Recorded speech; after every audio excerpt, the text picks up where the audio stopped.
Bonjour à tous, bienvenue dans ce nouvel épisode du Distillcast. Alors, épisode un peu particulier puisque c'est la 100e de Distill News là, qu'on va commenter, qui a été publiée donc ce dimanche 26 mars 2023. Et pour ce faire, je suis accompagné aujourd'hui de Marc Bonneton de Cocorico. Donc, salut Marc, comment Salut ça va? Fred, bonjour et enchanté et merci de m'accueillir sur ton podcast avec grand plaisir. Bah, merci pour ta disponibilité. Puis en plus, il y a de l'actu qui devrait te parler plus directement, donc c'est l'occasion. Donc, comme je l'annonçais, donc 100e Distill News publiée le 26 mars, elle s'appelle Du champ à la bouteille ou à l'assiette. Et bah écoute, on va attaquer direct et on va comprendre tout de suite le titre, puisque c'est assez culinaire au début, avec une première news en fait sur Pardon. Avec Ardbeg qui a lancé un nouvel embouteillage avec un fût un peu particulier, puisqu'il y a du fût de Bourbon, du fût de Pedro Ximénez, et puis ils ont introduit un spécial barbecue casque. Donc voilà, je pense qu'il y a beaucoup de storytelling derrière. Mm. Il n'y a pas forcément, c'est pas un fût avec avec avec de la viande ou quoi, un peu chelou. Il y a peut-être un peu d'épices. Mais voilà, en tout cas, ça a été fait avec un YouTuber, un spécialisé du barbecue qui s'appelle DJ Barbecue. Ok. Et voilà. Donc, fût qui a été toasté dans des braseros. Voilà, à l'ancienne. Et fait assez cool, c'est qu'il y a une petite vidéo pour annoncer le lancement et elle est plutôt amusante. On voit que vraiment Ardbeg est très innovant, tout le temps très créatif et se prend pas non plus trop au sérieux. Donc c'est très très cool. Je vous recommande à suivre ça. Et vous avez évidemment le lien en description de la newsletter. Ça va dans la lignée de tous les séries limitées qu'ils ont l'habitude de faire assez régulièrement et c'est très très Ouais, collectible quoi, comme les Hardberg Day et compagnie. exactement. Ils avaient même fait. Alors je me souviens, il y en a un qui m'avait marqué il y a quelques mois. C'était ils avaient enfoui un fût dans les tourbières. Ok. Donc voilà, donc ils arrêtent pas. Ça n'arrête pas. Mm. Bref, ensuite, news suivante, on reste sur la thématique de la food un peu, avec en fait Absolute Vodka, donc on est chez Pernod Ricard, alors Absolute UK, hein, c'est en Grande-Bretagne avec Heinz en Grande-Bretagne, et Mhm. on fait une collab en fait pour faire une sauce tomate pour pâtes à la vodka, et en fait c'est inspiré apparemment d'une recette qui a été très virale en 2010 via une influenceuse mannequin qui s'appelle Gigi Hadid. Et voilà, donc ils ont repris le truc et ils en ont fait une sauce. Donc je trouve le co-branding assez cool. Ah. Je pense pas que d'un point de vue gustatif, il y ait quelque chose de particulièrement spécial. Néanmoins, c'est très cool d'un point de vue d'association de marque, je trouve. Ouais, c'est super pop, ça fait très très warholien quoi. Exactement. Et puis en plus, bah tiens, tu parles de Warhol, toutes les campagnes de pub d'Absolute Vodka célèbres pour ça, bah justement, ils ont décliné tout cet univers avec la bouteille, la forme de la bouteille absolute, mais en mode Heinz. Et bah, d'un point de vue marque, c'est toujours aussi agréable à regarder. Donc, si Ah. jamais vous écoutez le podcast en audio, je vous recommande vivement d'aller checker soit les visuels via le lien en description, soit directement la version vidéo. Voilà, donc là, on a notamment un visuel où on voit le pot de sauce avec dans l'ombre, la bouteille d'Absolute assez iconique. Ça rappelle un peu la Pepsi Coca quoi. Ouais. Vous avez fait avec le Superman avec la cape. Ah, je t'avoue, je la connais pas celle-là. Ouais. Faudra que je check.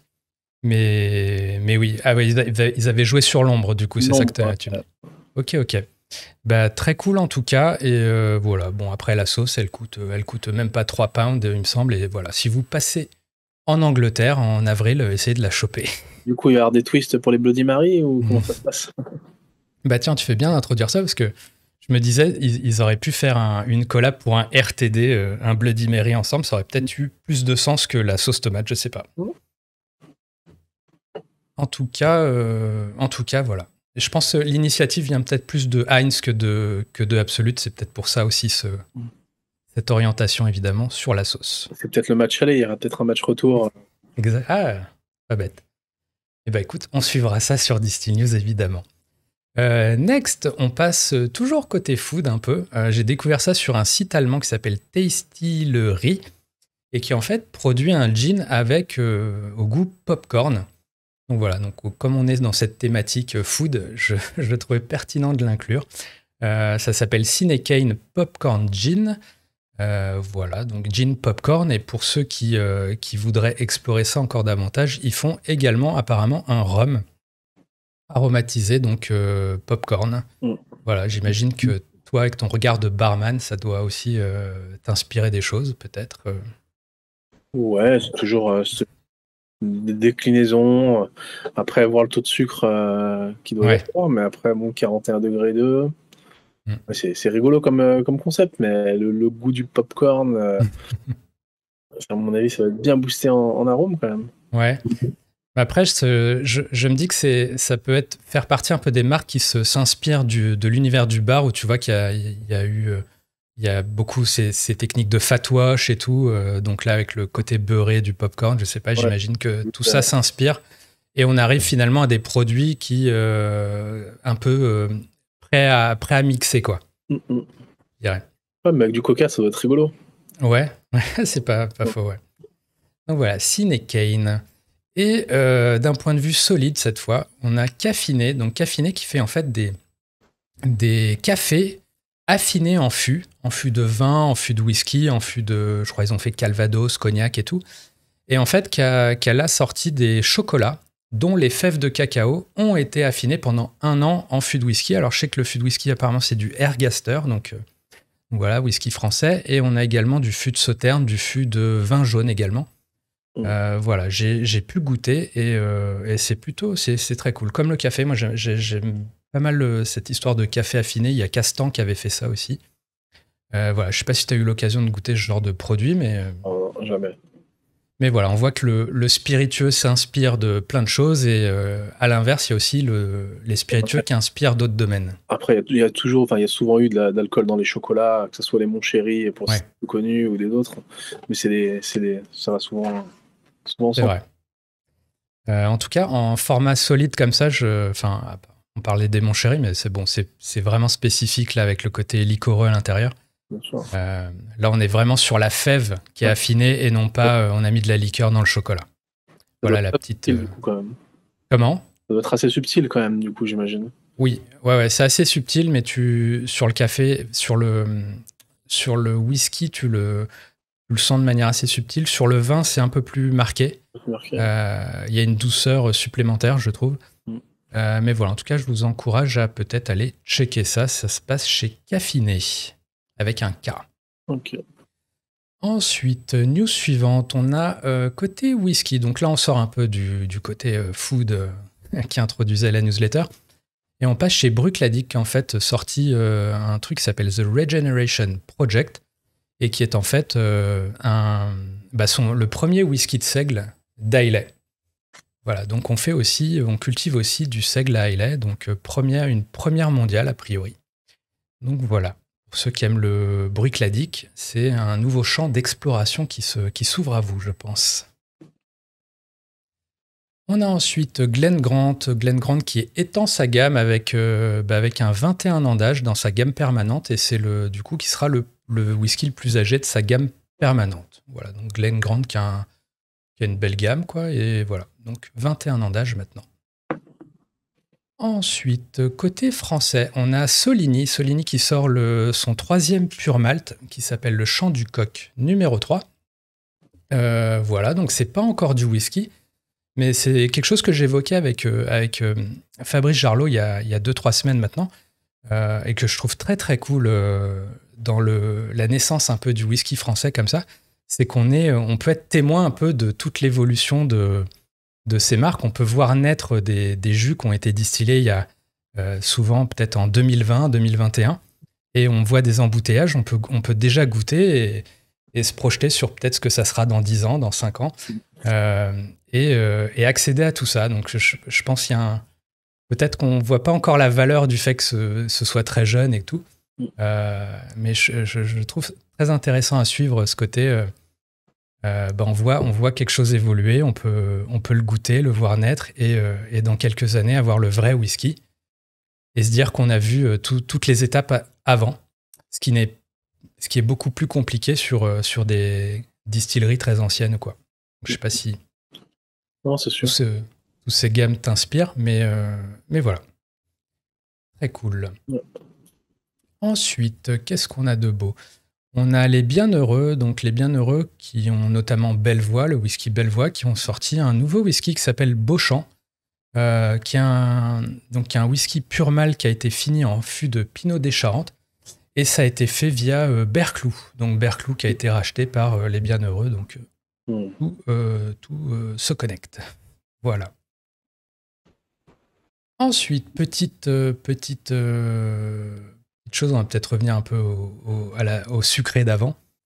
J'ai dégoté ça en Suède, ça s'appelle Agitator.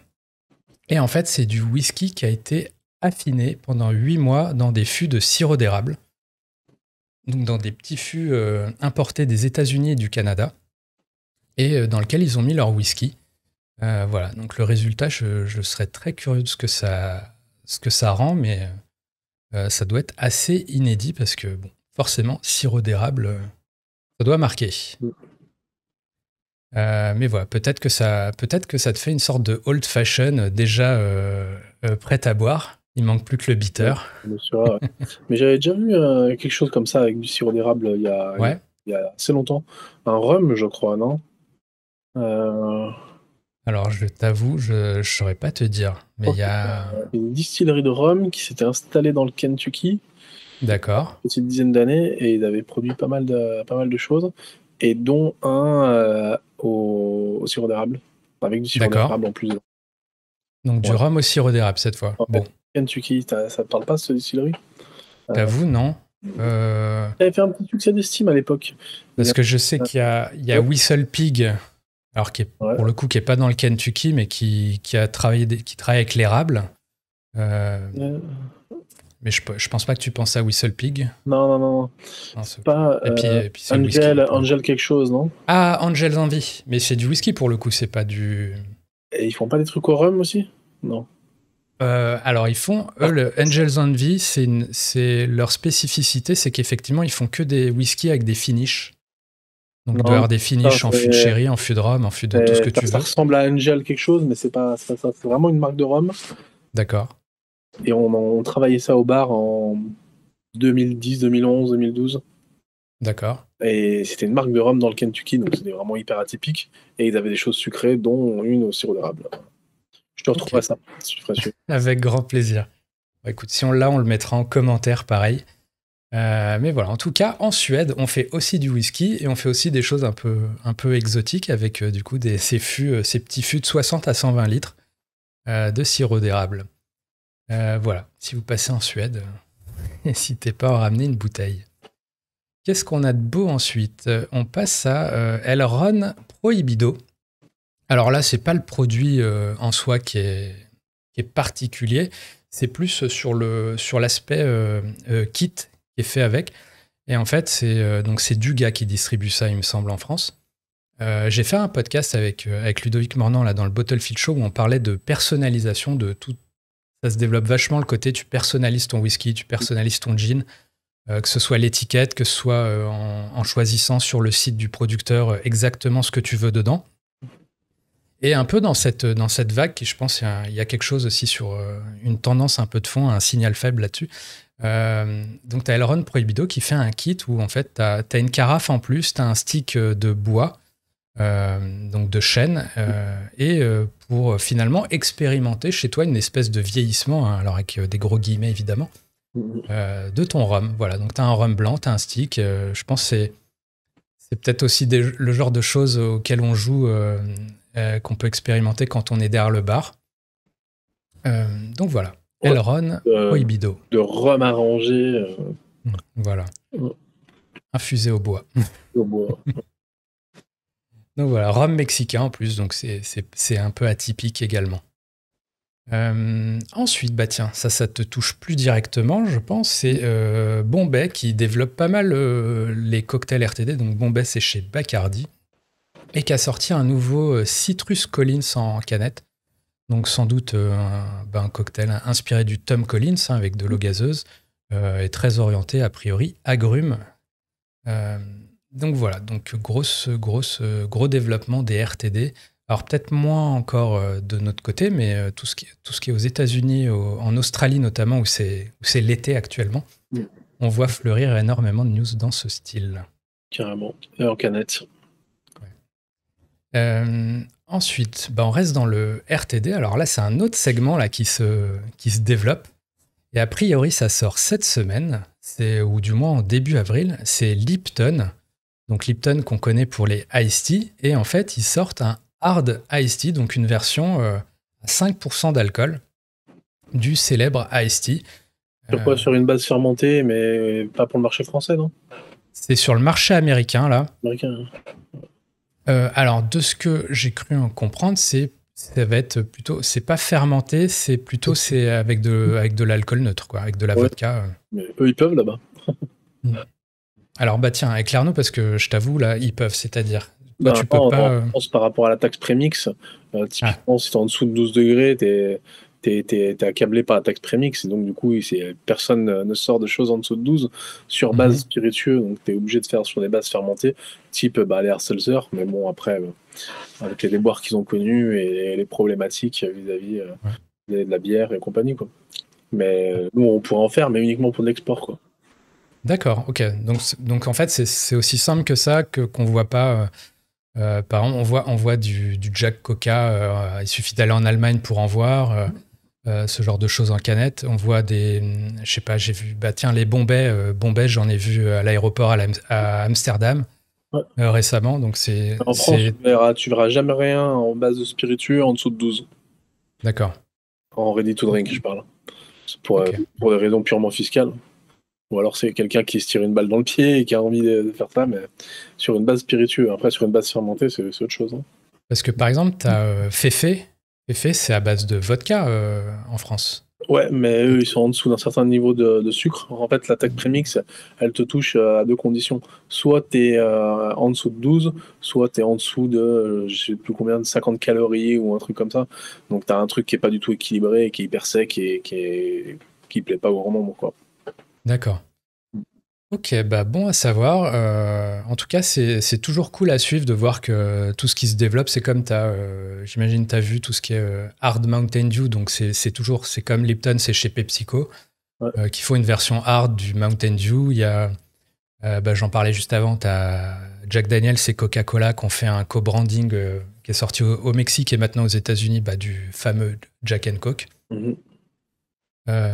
Voilà.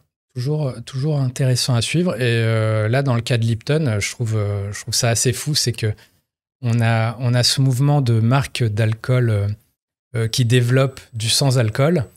Et je trouve de manière plus inattendue, on a les softs qui font des versions alcoolisées. Les hard seltzer, ils ont clairement ouvert la branche on va dire de la boisson alcoolisée à 5 degrés. Donc maintenant, les autres se projettent et suivent quand ils voient les capacités tellement énormes en termes de business que tu fais du Pepsi, tu as juste à rajouter un peu d'alcool neutre pour être à 5 degrés. Ça te fait une sorte de vodka Coca, enfin vodka Pepsi. T'es sûr que ne tourne pas le dos à ce business, hein. Clairement. Voilà. Ensuite, qu'est-ce qu'on a de beau? On a. Tiens, on parle de sans-alcool, justement. Giffard qui se lance justement dans du sans-alcool. Et là où, à première vue, tu vois, tu pourrais te dire, ah tiens, Giffard fait du sans-alcool, en fait, ils ont fait des sirops. Non, c'est plutôt, ils ont fait une gamme qui est où les ingrédients sont infusés, donc c'est inspiré du shrub en fait, sont infusés dans du vinaigre. Donc je trouve intéressant le parti pris qui dénote par rapport à d'autres sans alcool et qui est clairement inspiré du bar, là, j'imagine, parce que le shrub, c'est... Bien sûr. Mais c'est, sauf erreur de ma part, c'est pas Fernando Castellon qui était devenu leur responsable R&D chez Giffard. Bonne question. Je sais que Fernando est chez Maison Villevert.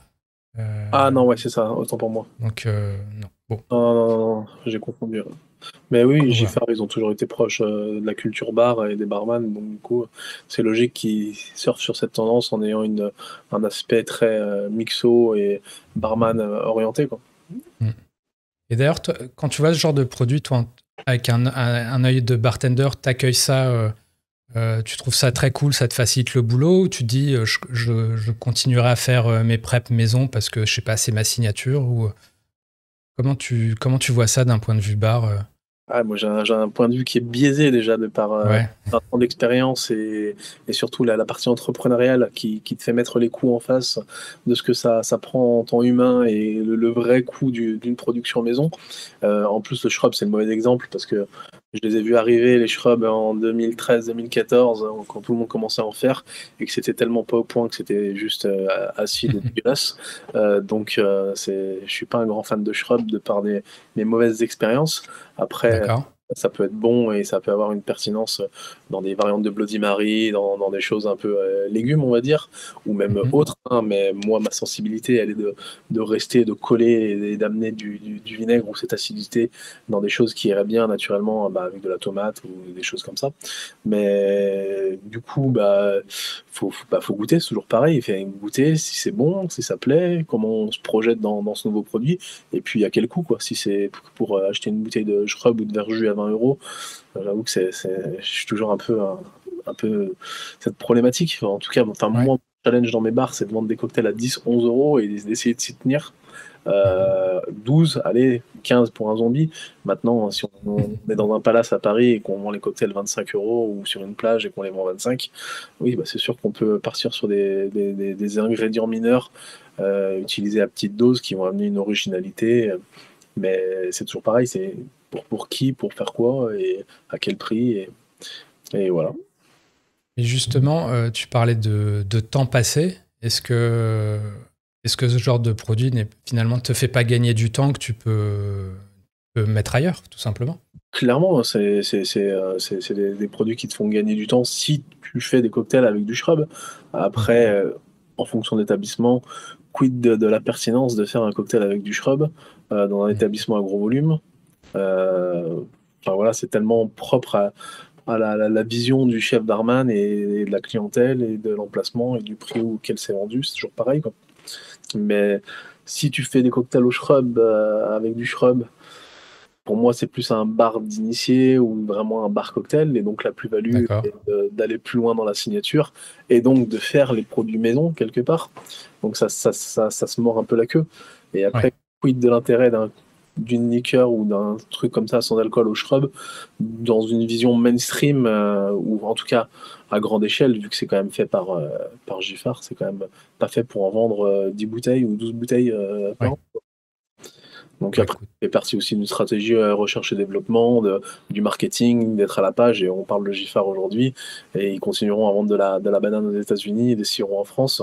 Enfin, la liqueur de banane qui cartonne aux États-Unis. Et parce qu'aujourd'hui, on a parlé de ces produits de niche.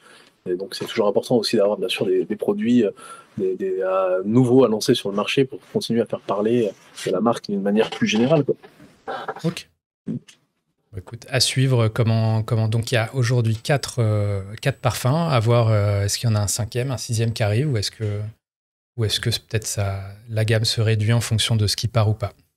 À suivre. Pour finir maintenant sur les news produits, petit truc que j'ai découvert récemment, ça s'appelle Elixir du moins. Et en fait, c'est du sans alcool toujours. Mais en fait, c'est du cocktail sous forme solide. Donc, c'est une Ouais. espèce de petits, comme des petits bonbons à diluer dans l'eau. Et puis après, évidemment, rien ne vous empêche de mettre un spiritueux avec. Donc voilà, donc c'est français, ça se lance tout juste, hein. Il y a il y a des précommandes là, un crowdfunding qui se lance la semaine prochaine, le 3 avril. Donc voilà, à suivre, Elixir. Donc on voit qu'on ne manque pas d'imagination en tout cas Non, pour créer des j'ai produits. vu quelque chose comme ça à la Part-Dieu, un grand centre commercial à Lyon, justement, où c'était des choses déshydratées qu'il fallait réhydrater et en sans alcool, bien sûr. Et j'ai découvert ça il y a quoi, il y a 6 mois ou 8 mois, alors que Ouais. ça fait un moment que ça existe. Et j'ai trouvé ça voilà, complètement révolutionnaire et génial dans cette quête, un peu comme les produits de beauté ou les savons, où on n'utilise plus plus de contenants en Ouais. plastique et on se lave avec voilà, du dentifrice sec, etc. Et ouais, c'est vraiment une sorte de chose issue de la recherche spatiale, on dirait. Mais après, ouais, quid de l'expérience de le faire soi-même? C'est une sorte de thé au final, quoi. Enfin, Ouais, comme un thé, mais moi, c'est il rigolo. se dissout. Bah clairement, oui, effectivement, j'ai pas assez mis l'accent dessus, mais une des motivations derrière ça, c'est évidemment, c'est plus léger, c'est moins d'emballage, c'est moins de verre, moins de plastique. Enfin bref, Transport pas l'eau, quoi. Mm. c'est parfaitement, voilà, do it yourself. Voilà pour ces news produits. Alors, c'est pas tout à fait news produits après, mais on rentre plus sur des questions de pénurie. Et peut-être que toi-même, tu es victime de pénurie, tu pourras peut-être nous dire. Mais en fait, c'est Stoning, donc une marque danoise de whisky, qui en Ouais. fait a une bouteille assez typique qui est teintée de noir, qui est noir mat avec des illustrations. Il y a une partie qui est transparente. Mais en fait, ils ont eu un souci pour s'approvisionner.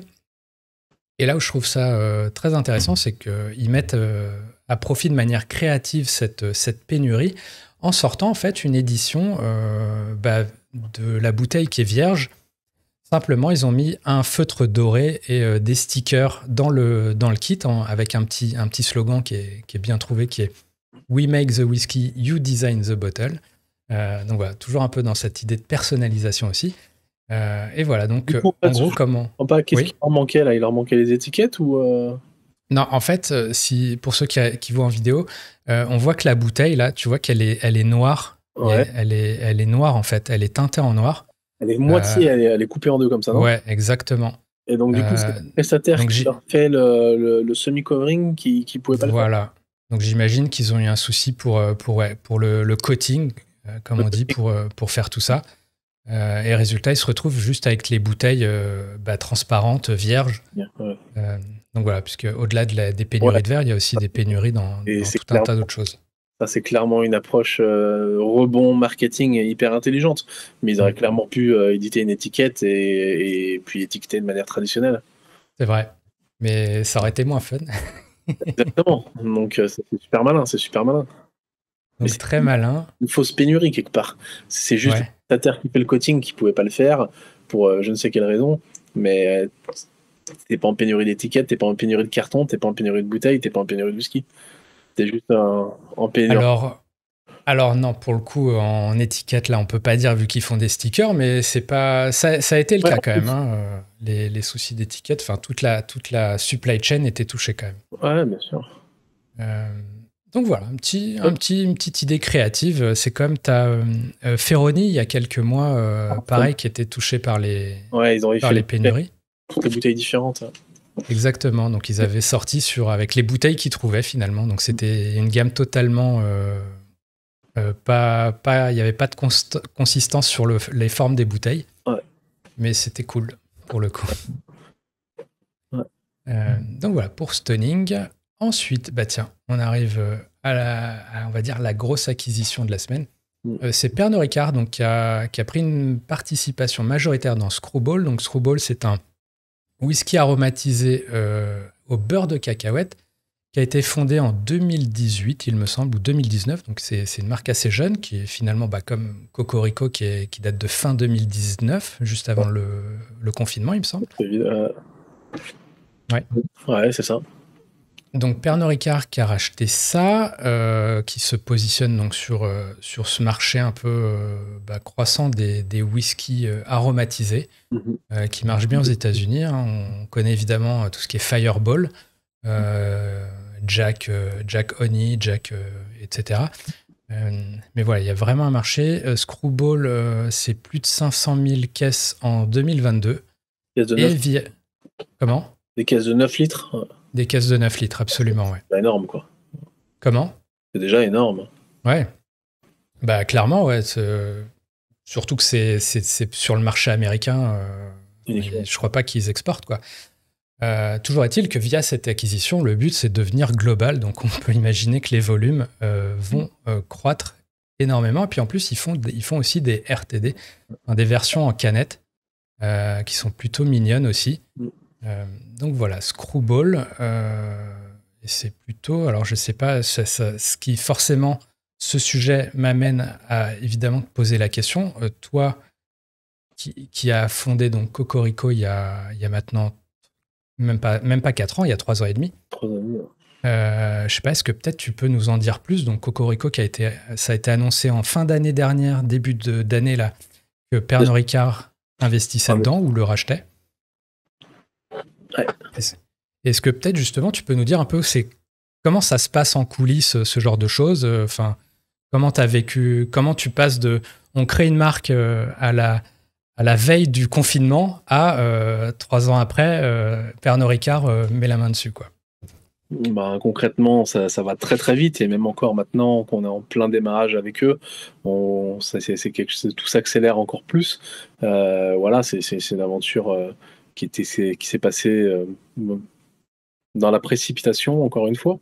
En coulisses, comment ça se passe? Ben, vous commencez à apparaître à droite, à gauche, entre Brest et Monaco, entre Strasbourg et Bayonne. Et puis, ben, il y a des signaux qui clignotent chez eux. Ben, c'est quoi ces produits? On les voit de partout. C'est qui? Comment ils sont structurés? Qu'est-ce qu'ils font? C'est quoi est-ce qu'ils ont leur site de production?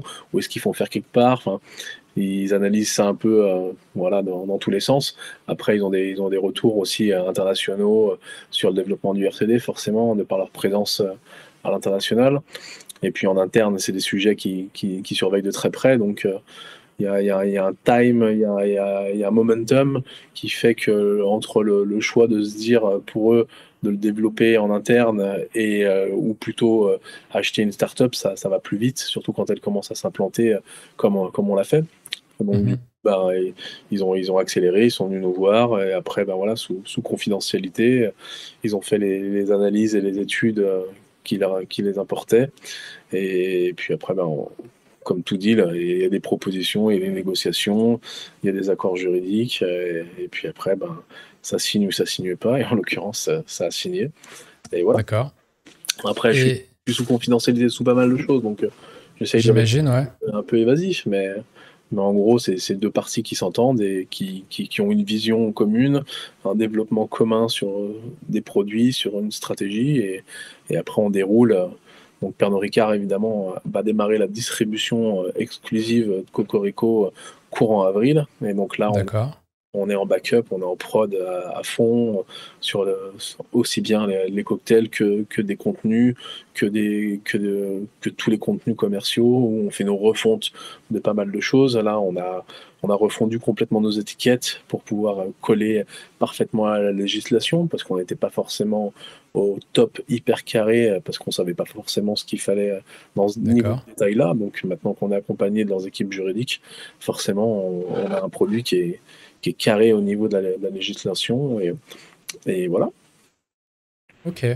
Et donc c'est un accompagnement. Toi, ton rôle dans Cocorico aujourd'hui, il est inchangé ou c'est ça? Complètement inchangé. Moi, je suis toujours directeur de production, et ma mission, c'est de délivrer les commandes. Au lieu d'avoir, comme on avait 3000 clients, maintenant on n'a plus qu'un. Et D'accord. au lieu de faire des palettes de 12 cartons, on envoie des camions. Donc, je suis envoyé notre premier camion la semaine dernière, tu vois. Donc, voilà. Après, c'est eux qui gèrent la distribution sur leur plateforme, via les distributeurs, etc. Mais moi, ma mission et celle de Julien et de Geoffrey, elle reste exactement la même pendant la durée de notre deal et accompagnement. Et c'est de développer notre société, hein, RTD, du coup, qui s'appelle RTD, la société qui détient la marque Cocorico. D'accord. Voilà, et si tout se passe bien, bah, ça ira au bout et ils finiront l'acquisition dans quelques années. D'accord. Et là, l'idée, c'est de recruter, c'est de grossir, c'est de distribuer sur tout le marché mondial, je sais pas. Il y a plein de choses en cours. Mais déjà, bien sûr, c'est de structurer. Là, on change de site de production, on passe sur un autre nouveau site de production qu'on avait déjà anticipé, nous, sans même l'arrivée de PRF. Donc, on a un nouveau site de production de un peu plus de 1000 m² qui arrive courant de l'été. Donc, c'est notre gros challenge en interne, et c'est de vraiment passer à l'échelle. On a des nouveaux process avec des nouveaux skids, on a des nouvelles lignes d'embouteillage en moyenne cadence qui arrivent, alors qu'avant on était encore en gravitaire manuel, semi-automatique. Là, D'accord. On va vraiment passer une échelle avec une ambition qui n'est pas cachée. Mais voilà, l'idée c'est d'arriver rapidement à faire 10 fois les volumes de ce qu'on faisait ces dernières années, enfin l'année dernière. Voilà. Ok. Et ça passe Et évidemment par une force de distribution et des moyens de communication, des moyens d'animation, tous les moyens possibles et imaginables. est-ce que ça te force à, j'imagine, modifier un peu tes recettes aussi, peut-être, d'intégrer le portefeuille de Pernod Ricard ou pas du tout Alors, ça, c'est pas vraiment de la modification de recettes. Alors, en tout cas, ils tirent pas les formulations vers le bas pour des raisons de coût. On remplace pas le sucre par du glucose en liquide. Voilà, on fait pas de petites économies comme ça de comptable en changeant des arômes très qualitatifs qu'on a toujours eu pour des arômes moins chers ou d'autres choses de ce type-là.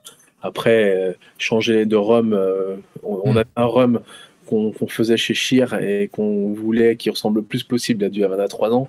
Donc tu penses bien que de passer prochainement sur du Havana 3 ans, ça va pas changer Ouais, grandement le goût d'un cocktail au rhum qui avait pour but d'avoir un rhum qui copiait le Havana 3 ans. Et puis bah, on va d'accord. pas faire une vodka qui change pour une autre vodka. Euh, Ça changera pas grand chose. Et le gin, au contraire, on va passer très certainement sur du beefeater. Ouais, Ça peut être que, entre guillemets, un peu mieux que ce qu'on a toujours eu, nous, en direct de distillerie en marque blanche, d'alcool, voilà, qui sont pas commercialisés, qui sont des alcools industriels pour les industriels qui font des liqueurs, etc. Voilà. Donc, non, non, et- au contraire, tout va être tiré vers le haut dans un maximum de domaines. d'accord. Et on reste complètement maître de notre production et de nos choix.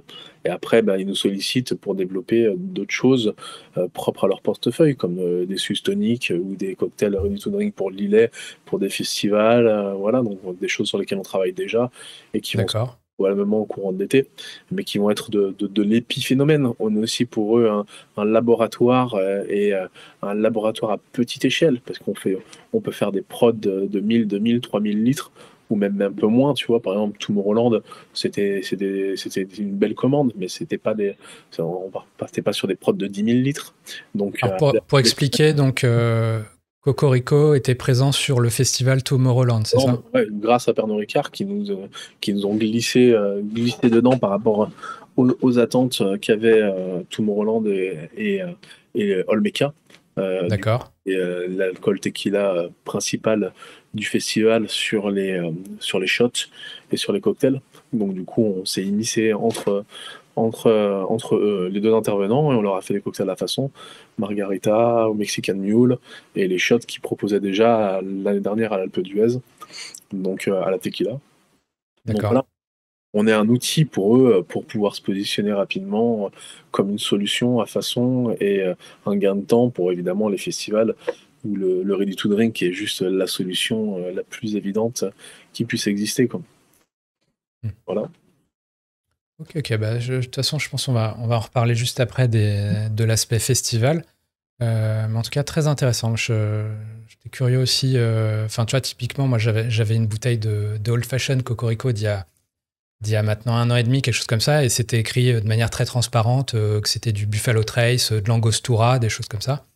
Et c'est pour ça que je te lançais sur ah tiens, est-ce que C'était sur du Buffalo Trace, non, c'est une de il me leurs. semble, ouais. Comment? C'était à l'époque de l'antiquaire. Ah oui, ok.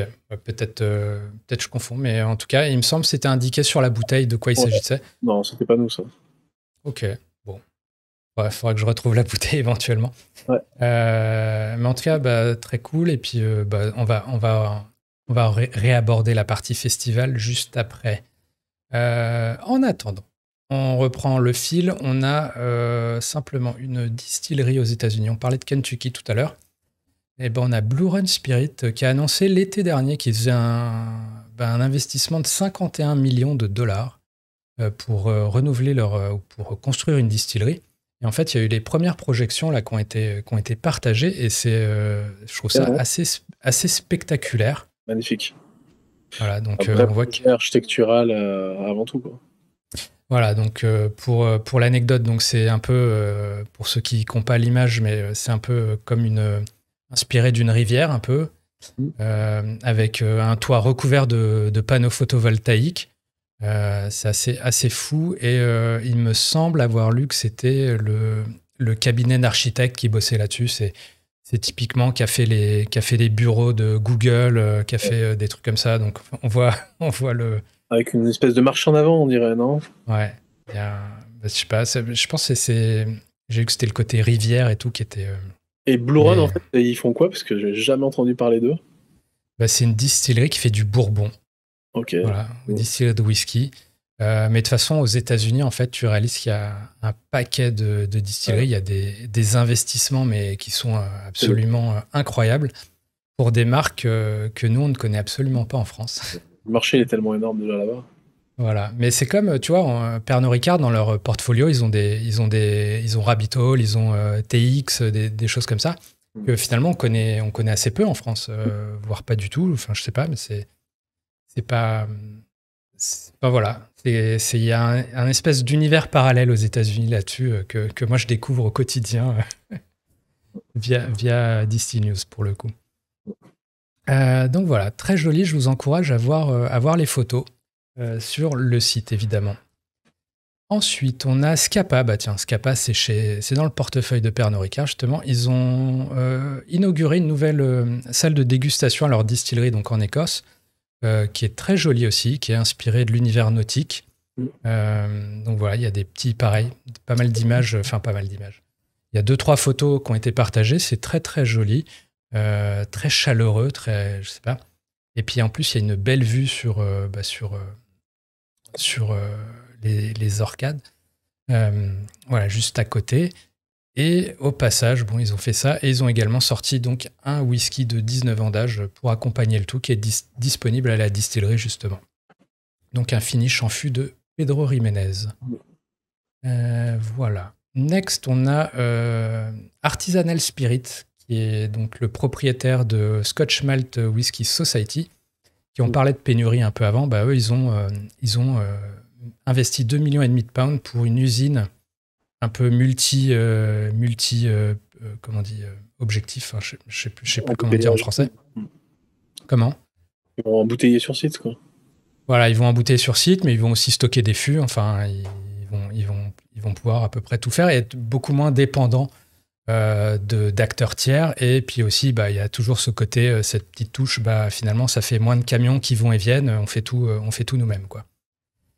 Donc voilà, Scotch Malt Whisky Society qui fait pas mal de choses cette année parce que je sais plus c'est quel anniversaire ils fêtent, mais voilà, il y a un milestone aussi. Ils sont lancés en 83, donc ils font leurs 40 ans, je pense. Bah voilà, pour leurs 40 ans. Ensuite, tiens, je suis curieux d'avoir ton avis là-dessus.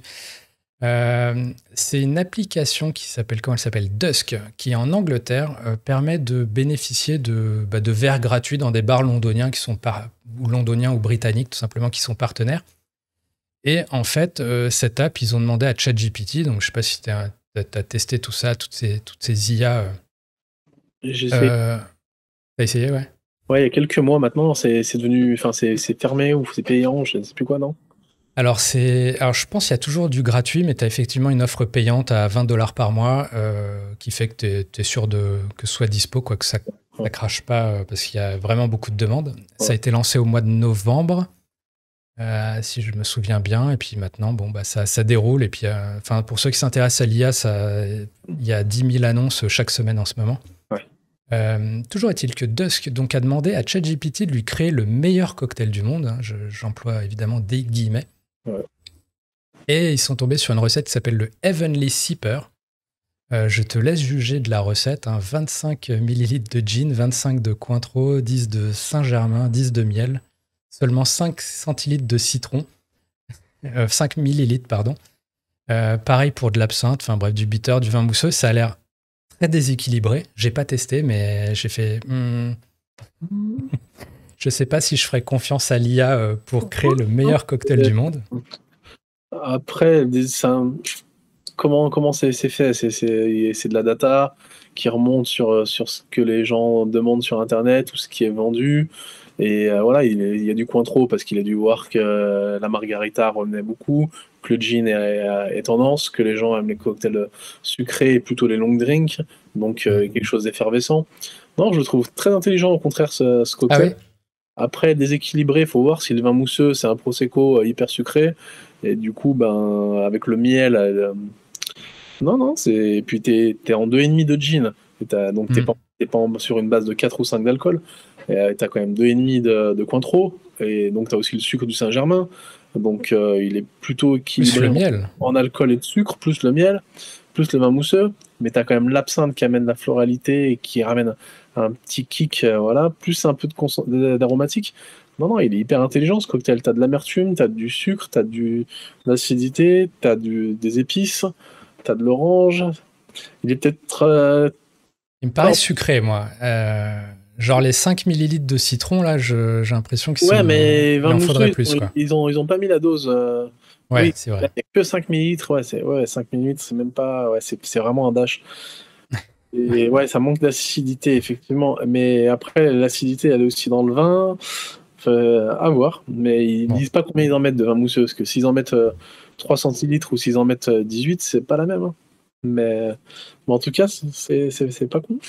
Je pense que l'IA fait un espèce de, de melting pot parlais de margarita et de spritz, peut-être, tu vois. Un Ouais, espèce et tout ce qui revient, de business aussi, avec le gin ouais, c'est et le ça. miel. Enfin, bon. T'as le Saint-Germain qui fait T'as penser pas au... 95 aussi là-dedans, un peu. Ouais. Enfin, voilà. Et du coup, j'en profite pour caser. J'ai un abonné qui m'a envoyé une autre recette que lui, il a créée avec l'IA. Ouais. Un cocktail au bourbon. Et pareil, il a demandé à ChatGPT. Alors, est-ce que j'arrive à l'afficher? Voilà. Et là, ça a l'air... Pour le coup, ça m'a l'air plus équilibré puisqu'on a 6 centilitres de bourbon, 3 centilitres de jus de pamplemousse frais, on a 1,5 centilitre de miel, du jus de citron, Mm. du romarin. Ça a l'air beaucoup plus classique, je dirais. Ouais. Il y a, voilà. Et pour l'anecdote, il a même généré l'image avec une IA. Donc l'IA de Midjourney cette fois. Donc voilà, tout un univers qui s'ouvre aux bartenders aujourd'hui pour créer, pour tester, pour trouver des idées peut-être. Voilà, je sais pas, est-ce que toi, avec le recul de toutes tes années d'expérience, comment tu abordes le truc? Est-ce que tu te dis, oulala, les machines, c'est Non. terrifiant, c'est génial, c'est... Non, non, moi je suis assez progressiste, donc je trouve ça plutôt super cool. Après, c'est toujours. Ce que ça sort, c'est bien fait par rapport à de la data ou à des humains qui ont programmé aussi derrière. Ça se génère pas tout seul. Donc c'est un mixeur de. Mais les ingrédients, ils ont bien été mis par les humains quelque part. Après, ça ressort et ça digère le truc. Tu vois ce que je veux dire? Hmm. Mais non, après, il y aura très certainement quelqu'un qui rentrera dans le 50 Best avec un menu uniquement pensé par l'IA, et donc tous les marketeurs vont aller faire Ouais, j'imagine, ouais. du SEO pour faire remonter les mots, pour que les mots soient aspirés par l'IA, et voilà, si on voit Cointreau et Saint-Germain, c'est pas anodin. Et pourquoi c'était pas dans le jean, il n'a pas proposé une marque de jean qui ressort plus qu'une autre, c'est... Ouais. Alors là, on n'a pas les coulisses, mais peut-être que l'app a généré une recette générique Ouais, et qui est-ce et que c'est eux qui ont rajouté des marques, tu vois. Ouais, qui est-ce qui a posté ça?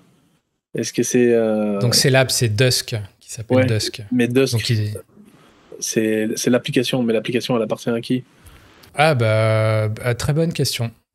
Parce que Très bonne question. si c'est un ambassadeur de chez Bacardi ou de chez Cointreau qui a sorti la recette et qui dit Bon, au moins, on peut pas dire que c'est monogroupe, vu non, qu'on a Cointreau et Saint-Germain. On va dire qu'il y a un minimum de distance par rapport aux deux. c'est ça. Peut-être qu'ils bossent avec les deux marques et ils ont voulu en fâcher aucune des deux dans leur portfolio de liqueurs partenaires, je sais pas. C'est ça. On n'a pas les coulisses, mais bon. En tout cas, bon, t'es plus optimiste sur le rendu de la recette en question que moi, pour le coup.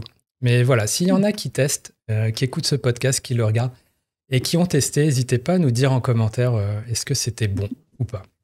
Voilà, et si vous êtes à Londres et que vous avez l'appli, vous pouvez aller le goûter gratuitement. Ça se passe dans un bar qui s'appelle le Otherworld, un truc de réalité virtuelle, il me semble, en plus. Donc c'est tout à propos. Bon, On revient au festival, tiens, et au sans-alcool, avec Coachella, donc qui se déroule, il me semble, déjà dans 15 jours, sur 2 week-ends, et qui a fait un partenariat avec une boutique qui s'appelle The New Bar, qui propose en fait du sans-alcool, ce qui fait que Coachella va proposer des bars sans alcool sur le festival. Et voilà, des vrais bars sans alcool, hein. C'est pas on va servir des sodas, des jus de fruits et tout. C'est vraiment avec une offre de hop water, avec une offre de la Heineken Zero, on va dire, mais aussi des cocktails sans alcool, et notamment avec une marque qui s'appelle Spiritless, qui fait des alternatives au bourbon, à la tequila, qui fait aussi du RTD. Donc voilà, je sais pas si tu as un regard, alors, peut-être au-delà. Comment finalement le cocktail, tout cet aspect-là rentre sur les festivals, hein. Moi j'ai connu les festivals, il y avait des softs et des pintes de bière en gros. Et on voit comment ça se sophistique. Tu vois, moi je vais tous les ans quasiment au Hellfest par exemple, et je vois l'offre. D'ailleurs tu bosses avec Marjorie, qui du coup développe une offre qui est juste incroyable en termes de cocktail maintenant. C'est pas de la vodka Red Bull uniquement et basta, quoi. non, bah forcément, vu la facilité de service et la rapidité d'exécution des Ready to Drink, les festivals sont forcément intéressés pour pouvoir plaire au plus grand nombre. Parce que les bières, c'est super cool. Une, deux, trois, mais on n'a pas tout le temps envie de boire de la bière que de la bière. Et dans un groupe de 5-6 copains, bah, il y en a peut-être un ou deux qui n'aiment pas la bière ou qui ont envie de changer. Et donc, si l'opportunité est présente, bah, les consommateurs vont aller sur les autres choix que la bière, bien sûr, hein. Mais c'est clair que les festivals ont toujours eu cette connotation bière plus des bars VIP où il y avait un alcoolier principal qui inondait à coups de rhum coca, de gin tonic ou de mojito.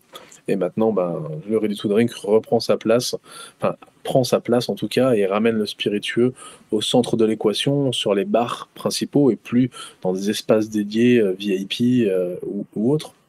Donc c'est top, plus de diversité, plus de choix, les consommateurs heureux.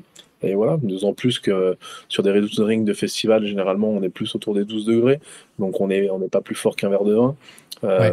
ou qu'une pinte, donc en termes d'alcoolémie. Donc que tu boives une pinte ou que tu boives un cocktail à 12 degrés, 50 centilitres ou 15 centilitres, bon an, mal an, à peu de choses près, c'est la même chose. Donc c'est top. Mm. Et est-ce que, par hasard, tu as déjà t'as fait les transmusicales de Rennes en fin d'année, si je me souviens bien? Ouais, on a fait Donc pas mal. Tomorrowland. Tomorrowland, et puis on a pas mal dans le pipe cette année. Il y en a pas mal dans le pipe. Il y a des trucs déjà arrêtés que tu peux annoncer ou non, Ouais, on peut annoncer Insane.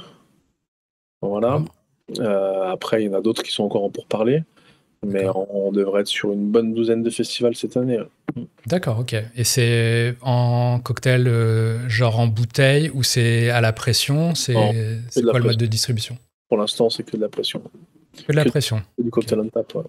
Que du cocktail on tap, et ça réfléchira sur du cocktail en canette prochainement. Ouais. Et c'est quoi? C'est du spritz, du mojito, ou t'as du Moscow Mule, j'imagine, ce Ouais, genre de choses? moule et puis du à façon. Pas mal de Ok. demandes de à façon, Ah, et puis après, de choses qui sont croisées forcément avec Pernod Ricard, qui veut pousser du Lillet cocktail ou du Sus tonic ou des choses comme ça. Mais c'est des choses qui sont somme toute tout à fait évidentes. Il n'y a pas de secret sur ces drink stratégies qui sont vues, revues de partout. Et donc, du coup, le Ready to Drink permet de les déployer encore plus. hmm. Et Lillet tonic, ça fait déjà un petit moment qui communique dessus. Sus tonic, Ouais. Susto Zero, Sus tonic, forcément, c'est des Mais choses. qui était fait au vert, pour le coup. qui était faux vert, mais parce qu'il y avait pas d'autres Voilà. propositions. Je pense là, ça change totalement l'échelle l'échelle possible, quoi. Ça. En termes de formation, c'est accéléré. En termes de service, c'est accéléré. Tout ce dont permet le ready to drink, que ce soit nous ou nos concurrents, c'est la solution parfaite pour démocratiser le cocktail grâce au volume. Et qui dit volume dit baisse des coûts de vente. En tout cas, c'est vraiment ce pourquoi j'ai eu cette vision et l'envie de développer le ready to drink. C'est en démocratisant par le prix qu'il y aura de plus en plus entre guillemets de gens qui pourront se permettre de découvrir le cocktail et qui à terme iront dans les bars à cocktails vivre des expériences d'auteur, signature, parce qu'ils ont découvert les cocktails et qui finalement, au lieu de prendre une pinte ou de boire un Monaco ou un demi-pêche, vont aller prendre un cocktail parce que ça coûte 1, 2, 3 euros de plus et c'est pas non plus 12, 15 euros le cocktail. Voilà. Et on n'a pas attendu une demi-heure pour être servi dans un bar au fin fond du festival. Non, on était au même bar, quoi. Et au-delà des festivals, justement, est-ce que tu vois une effervescence justement sur le CHR pour proposer ça? Je sais pas, parce qu'il y a aussi des pénuries de main-d'œuvre et que c'est aussi une solution à ça, peut-être. Bien sûr, bien sûr. Il y a une complémentarité, c'est une offre, ne serait-ce que pour des raisons évidentes de RSE, de manipulation. Quand vous avez une grosse brasserie sur une ville moyenne française en plein centre, sur la place principale, et que vous débitez je ne sais combien de cartons de Prosecco, d'Aperol, de Perrier pour faire des spritz en happy hour à 6-7 euros, et que vous avez l'opportunité de pouvoir passer en fût, il y a juste pas de débat en fait. Et pareil pour les mojitos, pareil pour les mules, pareil pour les margaritas, pareil pour tous les cocktails qui sont vraiment des cocktails mainstream, qui sont vraiment les cocktails qui sont consommés par le plus grand nombre. Et après, petit à petit, on arrive à, entre guillemets, en éduquant, à aller sur d'autres types de saveurs, d'autres types de cocktails. Donc il n'y a pas que des cocktails mainstream en ready to drink. On peut aller sur des choses plus complexes, moins connues, mais elles ont juste moins de potentiel commercial. Donc forcément, c'est moins publicité par les producteurs.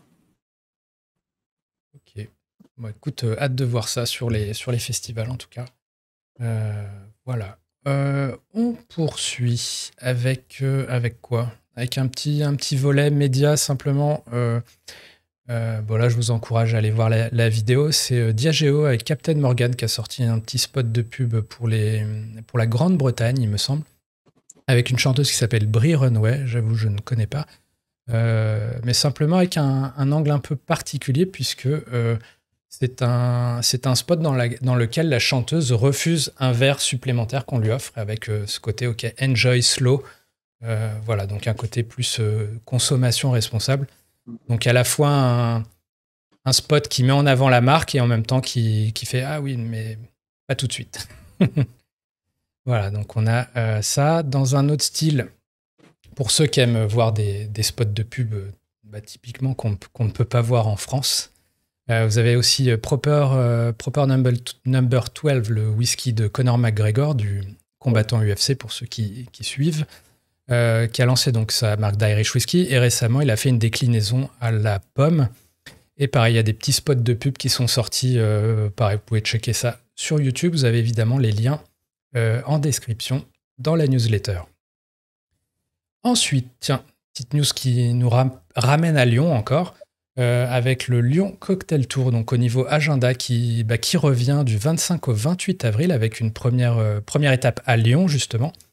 Et il y aura notamment la Cigale, la Baignoire, l'Antiquaire, l'Archimiste, le Passage Lyon, Pélican Lyon, Sauvage et The Monkey Club qui participent. Donc le principe, c'est que vous vous inscrivez sur le site et vous aurez un espèce de pass pour avoir des tarifs préférentiels dans les 8 bars en question, dont l'Antiquaire, donc que tu connais très bien. Et d'ailleurs, est-ce que tu es toujours à l'Antiquaire? C'est toujours mon bar, mais non, j'y suis plus depuis 2019. J'ai fait mon dernier service en octobre 2019. Et depuis maintenant, c'est géré complètement par Valentin Disson, qui est donc mon chef barman exécutif et opérationnel au quotidien. Ok. Et ce genre d'événement, là, Cocktail Tour et tout, ça a un impact business fort ou comment Or, tu le vis? non, non, parce que enfin, pour l'antiquaire, en tout cas, c'est une clientèle qui en chasse une autre. Donc, nous, une fois qu'on est plein, on est plein. Et vu qu'on les week-ends, on est tout le temps plein, euh, bah, du coup, ça ramène pas grand-chose. Mais en tout cas, ça fait partie du circuit, de la communauté. Et c'est super cool, des initiatives comme ça de Geoffrey, de mettre en place des cocktail tours dans diverses villes, provinces, qu'il n'y a pas qu'à Paris où il se passe Ouais. des festivals cocktails. Et donc nous, on est friands et c'est la troisième édition à laquelle on participe. Et c'est cool de mettre en avant des marques qu'on n'a pas forcément l'habitude de travailler et de susciter la créativité des barman. Donc non, et puis ça nous permet de voir aussi certains ambassadeurs qui viennent pour l'occasion et de faire découvrir d'autres choses à nos clients ou faire découvrir l'établissement à des gens qui ne connaissaient pas forcément, mais qui vont venir parce qu'ils ont vu cette opportunité et qui sont peut-être clients d'autres établissements. Donc non, c'est top. Parfait. Donc voilà, côté agenda. Ensuite, pour ceux qui sont friands de podcasts comme celui-ci, sachez qu'on a fait un épisode du Bottlefield Show la semaine dernière sur Wild Claw. Peut-être ça te parle aussi, qui fait donc des hard seltzers, on en parlait tout à l'heure, Ils ont monté leur et marque. qui ont lancé leur marque de vodka. Donc voilà, ce que j'interprète moi comme clairement un signe peut-être du déclin annoncé des hard seltzers. Ouais, ou Alors, après, par rapport à White Claw, c'est l'opportunité de c'est énorme. sortir sur leur notoriété de marque et de sortir une vodka alors qu'ils étaient numéro un du hard seltzer, quoi. Du hard seltzer. Bah oui, leur plan, c'est d'aller titiller Tito's, notamment. Mais voilà, ce que je trouvais notable, c'était le fait qu'ils ont les hard seltzer et maintenant, ils font des vodka plus soda. Donc, ils passent du brassé maltais à base de malt à base de vodka, leur vodka, évidemment. Ils vont sûrement faire un ready to drink, vodka soda, Exactement. en Donc, mixant leur vodka et leur hard seltzer. ouais. Bah, du coup, ce que je te dis, ils ont sorti les vodka plus soda. qui- donc voilà, donc à suivre comment tout ça évolue. Également, je rappelle qu'évidemment, si cet épisode vous plaît, vous pouvez également aller checker les précédents en replay. Je recevais la semaine dernière David Migueres de Mezcal Brothers, c'était très intéressant, on a parlé tequila notamment. Donc voilà, n'hésitez pas à checker tout ça, c'est pareil, c'est en description. Voilà, mais je crois qu'on arrive au terme de tout ça. Évidemment, n'hésitez pas à vous inscrire. Toutes les news là qu'on vient de dérouler, vous avez les sources si vous voulez creuser davantage sur distinews.fr. Je vous encourage à aller checker ça. Pareil, si tout ce qui est visuel, si vous nous avez suivi en audio. Et voilà, je sais pas, est-ce que toi, il y a une news particulière qui t'a marqué cette semaine dans tout ça ou... Particulière, non, rien de spécial. Mais Rien de vu que spécial. je suis quotidiennement la DC News, c'est un flux sans cesse de nouveautés. Donc avant qu'il y en ait une qui sorte vraiment du lot ou qui sent, entre guillemets, qui ne sent pas le réchauffé de la part du marketing ou d'un alcoolier, c'est quand même assez rare, je pense. Donc, mais non, mais après j'ai vu que tu avais vu en première image le lancement de la nouvelle Louis XIII, rare casque Ouais, 41, ou je sais plus le chiffre. 41.6 ou quelque chose comme ça. Ça aurait pu être le 49.3. Exact, et j'ai pensé à ça justement, ouais. Ouais, mais non, ils n'ont pas été jusqu'au bout. Mais non, non, donc c'est cool de voir comment ils essayent d'amener de la nouveauté sur quelque chose qui est aussi stable ou aussi sur un trône, quoi, le Louis XIII, quoi. Donc ils vont pas faire du Louis XIII à la banane, quoi, tu vois. Ouais, Donc, non, ça reste... la nouveauté, c'est toujours de la nouveauté subtile dans ce niveau de luxe. Ouais, donc je mets à l'image la quotidienne du jour justement où il y a ça. Donc voilà, avec bouteille Baccarat noire, donc Louis XIII, la précédente là, de ces rares casques date d'il y a 10 ans. Ok, ouais, donc Voilà. bon. Donc n'hésitez pas effectivement à checker la quotidienne également. Ça fait toujours plaisir. En tout cas, merci beaucoup pour ta disponibilité, pour tes insights sur Cocorico, sur le rachat de Pernod Ricard, de Screwball, tout ça. Tout ce qui est festival aussi, c'est très intéressant de voir. Moi, je suis vraiment, vraiment, j'ai hâte de découvrir cet été comment tout ça se développe, qu'est-ce qui est proposé. Enfin voilà, je suis vraiment, moi, je suis acquis. Merci à toi. Encore merci et à très vite. Et du coup, n'hésitez pas à checker Cocorico et l'Antiquaire, évidemment, toujours, à Lyon, qui est un de mes bars à cocktails préférés. Voilà. Top. Allez, à la semaine prochaine. Ciao, ciao. Merci. Bye bye. Ciao.